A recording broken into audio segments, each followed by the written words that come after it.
Assalamualaikum warahmatullahi wabarakatuh. Salam sejahtera, selamat berjumpa kembali dalam channel Rudiansah.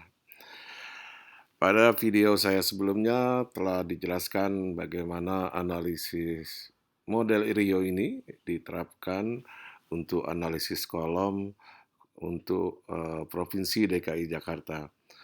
Nah, pada kesempatan kali ini saya akan mencoba menyampaikan terkait dengan analisis IRIO, khususnya analisis baris untuk Provinsi DKI Jakarta. Eh, Data yang saya gunakan dalam video ini bersumber dari BPS berupa tabel IRIO transaksi domestik harga produsen menurut 34 provinsi dan 52 lapangan usaha tahun 2016 yang sudah saya olah atau saya agregasi menjadi lebih mudah untuk dianalisis.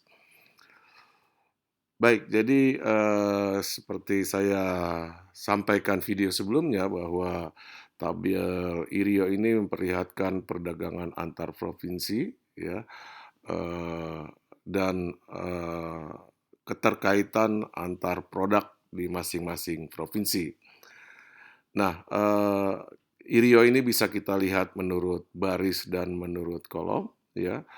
Kalau menurut baris itu artinya kita melihat bagaimana permintaan antara dari sebuah provinsi, ya, dipenuhi oleh produk-produk dari 34 provinsi.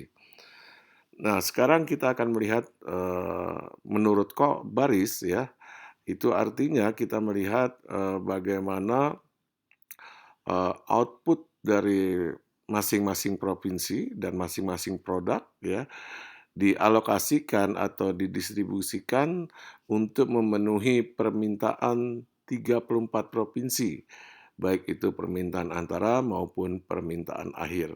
Nah, ini yang akan saya coba analisis, ya, khususnya DKI, bagaimana produk yang dihasilkan DKI digunakan oleh 33 provinsi lainnya dalam memenuhi permintaan antara dan permintaan akhir. Ini tabel yang saya sudah olah dan saya agregasi sehingga mudah kita analisis, ya. Jadi tabel ini memperlihatkan struktur permintaan barang dan jasa atau produk DKI Jakarta menurut provinsi pengguna dan komponen permintaan tahun 2016 dalam juta rupiah, ya. Nah, di tabel ini kita lihat bahwa total output DKI sebesar 4.100 triliun ini, ya, itu digunakan untuk memenuhi permintaan antara 34 provinsi sebesar 1,1544 triliun, ya.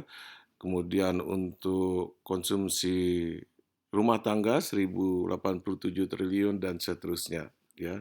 Itu kalau kita lihat secara total output yang dihasilkan di DKI untuk memenuhi permintaan antara. Nah, kemudian kalau kita lihat kolom terakhir total permintaan, ya, bahwa dari total output DKI itu digunakan untuk memenuhi permintaan DKI sendiri sebesar 2.959 triliun, ya. Kemudian untuk Jawa Timur permintaannya sebesar 104 triliun dan seterusnya, ya. Nah, jadi dari tabel ini kita bisa menganalisis provinsi-provinsi mana saja selain DKI yang memanfaatkan produk DKI, ya.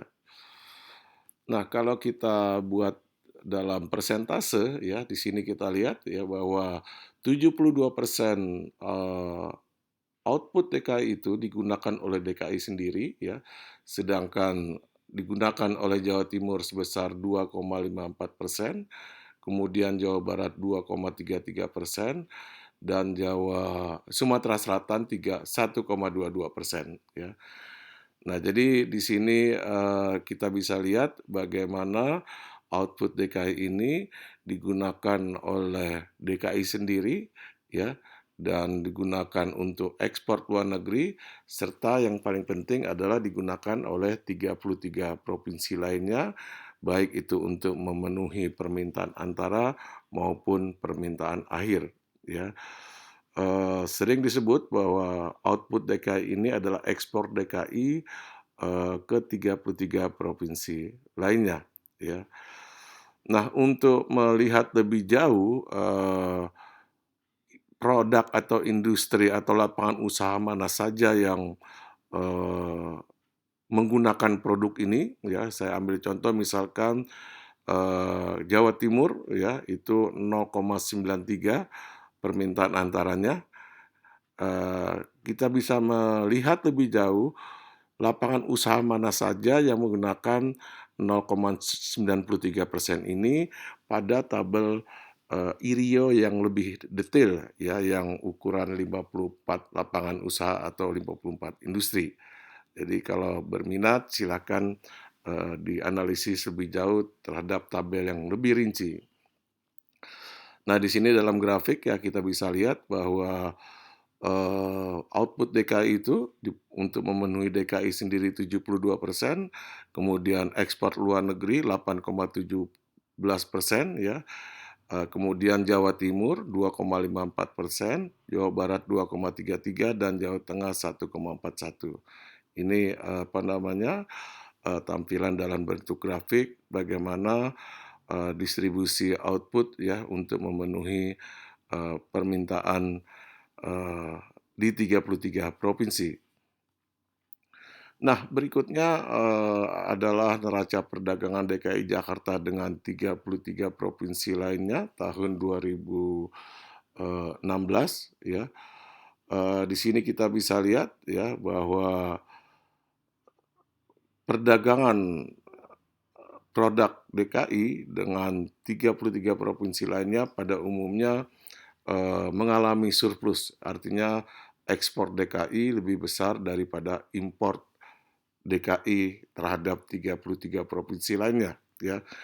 Namun ada 5 provinsi ya, di mana DKI mengalami defisit, yaitu Provinsi Riau, Provinsi Lampung, Provinsi Bangka Belitung, Provinsi Banten, dan Provinsi Sulawesi Utara, ya. Jadi secara total DKI mengalami surplus sebesar 338 triliun ya.